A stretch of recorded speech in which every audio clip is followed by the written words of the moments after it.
Kasi naisip ko kasi kung kalakal, bakit hindi nila ginamit yung pangunahing traditional na ginagawa ng karamihang Pilipino, yung pangangalakal talaga sa basurahan. Di ba? Kasi hindi pwede nating ikaila yun na karamihan sa mga Pilipino, sa ating mga Pilipino, na yun ang kinabubuhay sa sobrang hirap ng ating bansa. So since sila yung parang ambassador ng mga kabataan, talagang nire-represent ng SB19 kabataan at iniidolo ng kabataan, dapat sana lantarang ginamit nila yung problema ng society ng ating bansa, yung kahirapan, para at least mapansin ng ating gobyerno. Ayan, welcome back sa ating YouTube channel, Musical World Music. Ayan guys, for this video guys, gagawa tayo ng reaction video sa kalalabas lang na kalakal ng SB19. Ito ay collaboration nila with Glock 9. So, kilala nyo naman si Glock 9, di ba? Parang Francis M, o ganun ang level. So, asahan na natin dito guys yung matinding rap-rapan. Kasi di ba dyan yan kilala si Glock 9. Kumbaga, kung mayroong Francis M, Andrew E, andito si Glock 9. So, simulan na natin guys ang ating reaction video. Kasi hindi na ako makapag-antay. Kasi ito yung pinakabago nilang nilabas na music video. So, let's play. Okay. Nakasan natin.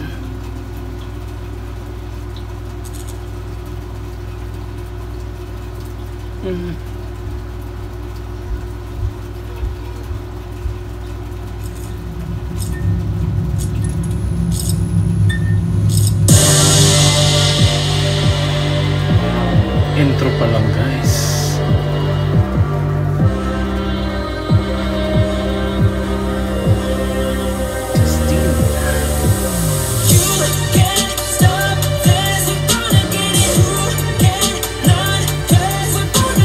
Napansin ko kagad guys, parang nasa isang studio lang sila.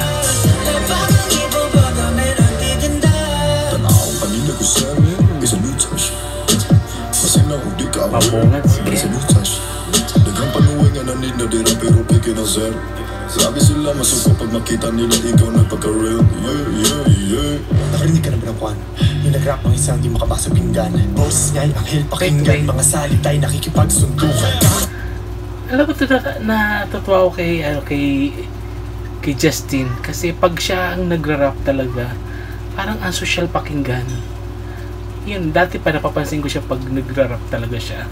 Iba yung dating sa akin, parang medyo class. Siguro dahil sa looks na din, and ang gandang pakinggan, and din natutuwa akong panoorin siyang nagra-rap. Kasi parang may kasamang class yung pagka-deliver ng mga rap na ginagawa niya, diba? So play ulit. Di ba kakailang kakainin mo lahat ng mga salita? Masarap diba, di ka magsasawa. Tunukin mo na lang, tama na ang muda. Dinura sila na pero di mo pa rin kaya isuka. Na wala din nila kami nagsimula lahat kumaya. Laging binibilan kahit nga. Galing. Mukhang kay Jess bumagay yung sa looks, yung sa song, di ba, kalakal. Kasi yung ano niya, aurahan, para talaga swak na swak sa song. Bumagay sa kanya yung ano, yung aura, yung dating niya. Kumaga swak sa title ng song. So play ulit. Saka yung hair color niya.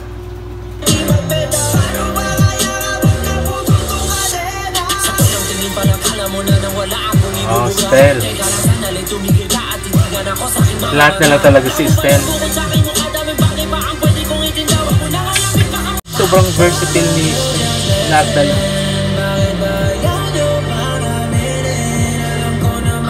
Pinuno.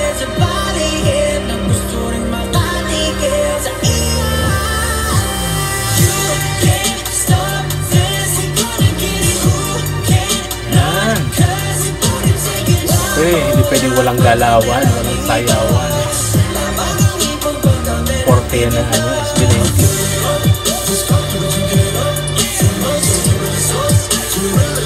Medyo may narinig akong konting sounds ng NSYNC before. yung mga tapon ng tunog and ano, parang bahagya. Same sound sa mga song ng NSYNC before. I think si Glock 9 na ito. Kalakal. Bawat tunog na pinipinta, hindi mo ito maiinda. Parang patalim na naisip lang kasi ako. at damang-dama mo na. Kasi naisip ko kasi kung kalakal, bakit hindi nila ginamit yung pangunahing traditional na ginagawa ng karamihang Pilipino, yung pangangalakal talaga sa basurahan? Di ba? Kasi hindi pwede nating ikaila yun na karamihan sa mga Pilipino, sa ating mga Pilipino, na yun ang kinabubuhay sa sobrang hirap ng ating bansa. So since sila yung parang ambassador ng mga kabataan, talagang nire-represent ng SB19 kabataan at iniidolo ng kabataan, dapat sana lantarang ginamit nila yung problema ng society ng ating bansa, yung kahirapan, para at least mapansin ng ating government yung literal na ganitong sitwasyon. Kalakal, diba? I think mas maganda kung ganun yung tema para ni-represent talaga yung isang parte dito sa Pilipinas na hindi pwede ikaila, yung kahirapan. Yun yung matagal lang, ever since, yan yung naging part ng Pilipino, yung pangangalakal para makasurvive. Diba? Pero kung sobrang sineryoso talaga itong single na to, talagang inirepresent talaga yung isang parte ng pagiging Pinoy dito sa Pilipinas. I think magandang ginamit nila yung subject, yung kalakal na sinasabi ko, na literal talagang nangangalakal para makasurvive sa pamumuhay dito sa atin sa Pilipinas ng mga kababayan natin. Mas malalim sana yung meaning ng song kung yun ang ginawa. Diba? Literal na nasa nangangalakal ka talaga sa Smoky Mountain. Yun. Hindi sa hindi yung kasi isipin yung marumi o hindi, literal na nakakatulong yan. Kasi tayo literal na mahirap ang bansa natin. Ang mga Pilipino kasi likas na madiskarte. Kaya si hodang marumi yan, mabaho dyan, gagawa at gagawa ng parang para makasurvive. Kaya mayroon dito sa ating kalakal na tinatawag. Yun ang ibig kong sabihin. I hope sana yun ang ginawa nilang team dito para at least mamulat yung mga kabataan na syempre number 1 ngayon ng SB19 na sinusundan ng kabataan at tinitingala at iniidolo. So at least maibivisualize sa karamihan sa lahat, pati sa government, and makakaabot din sa ating gobyerno yung literal na tinatamasa at nai-experience sa mga karamihang Pilipino yung sobrang kahirapan. Yun guys ang ibig ko sabihin. Pero ito naman, okay naman ito. Pa-comment guys kung SB19 ay under Sony Music, kung nag-sign sila ng kontrata sa Sony Music. I hope naman sana kung under Sony Music o hawak sila ng Sony. Ano ba ang Sony? BMG Records, Sony Music dito sa Pilipinas. I hope tinulungan yung SB19. Mas napalawak pa yung ibig sabihin ng single na ito. Kasi I think parang ito yung first single sa upcoming studio album nila na ilalabas. Yung isang bahagi ng EP na magbubuo doon sa buong studio album na ginawa ng SB19. Diba? Kasi tapos na yung pagtatag. So ito naman may bago na naman silang ginagawa. I think ito yung first single sa EP ilalabas. Sana binunggahan na talaga, kumbaga yung sobrang makahulugan yung ginawa sa song. Kasi ang ganda ng title Kalakal. Kasi karamihan sa atin na nabuhay talaga dyan sa kalakal, sa pangangalakal. Dahil nga yan sa kahirapan ng ating bansa. Ganun yan. So, play ulit natin.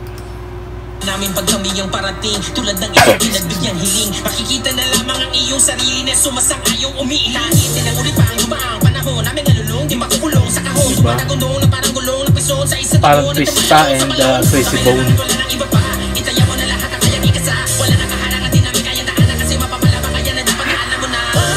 Walang hingahan, Naalala ko yung mga rappers sa US, Crazy Bone and Twista. Ganyan yung mag-rap eh. Tatatatatatatatat. Parang gano'n.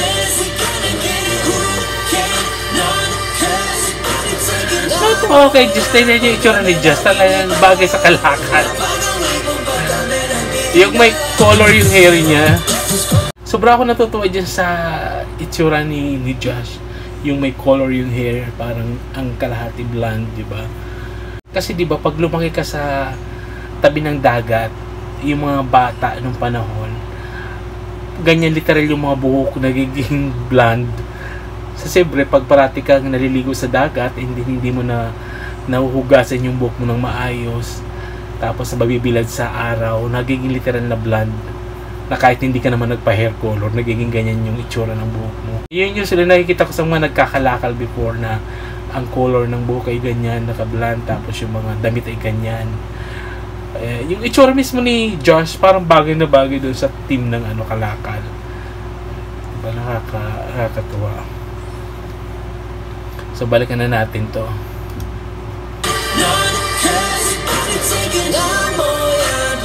Ito naman si Justin, talagang natutuwa din ako sa pag-rap niya. Ang class niyang pakinggan sa nag-rap si Justin.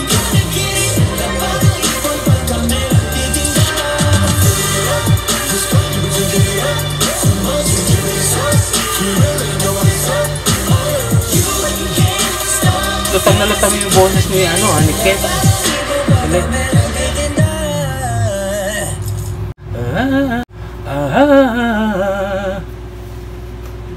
Galing. So yun guys, ang masasabi ko lang, wow, hindi nagbabago talaga yung SB19. Talagang parati ko napapawaw. Ganda. And natuwa ako dun sa mga ginawang rap ni Justin. Napaka-social tingnan at napaka-social pakinggan. And si Ken naman, talagang rinig mo kaagad yung boses niya, di ba? Hindi man siya nagbibirit or mataas yung, pero iba yung boses niya, talagang kahit sabayan mo ng mataas na boses, talagang aangat pa rin ang tawag dito. Talagang maririnig mo pa rin. And si Glock 9, sobrang galing. Yan na yung sumunod kila Francis M, di ba? And I think parang idol niya nga talaga si Francis M ni Glock 9. So, ganda nitong collaboration nila. Collaboration ng SB9 kay Glock 9. So yun guys, sobrang ko nagustuhan nitong music video and then yung song mismo. Sobrang ganda. And I hope mag-perform nila ito guys sa abroad. And tiyak ko magugustuhan ito ng mga foreign fans. So yun lang guys, thank you for watching, and abang-abang ulit tayo sa mga ilalabas ng SB19 kasi I think parang dire-diretso na yan sa new EP na ilalabas nila. So marami tayong maabangan sa kanila. So yan lang guys, thank you for watching guys. Don't forget to like and subscribe and always be kind. So God bless us guys.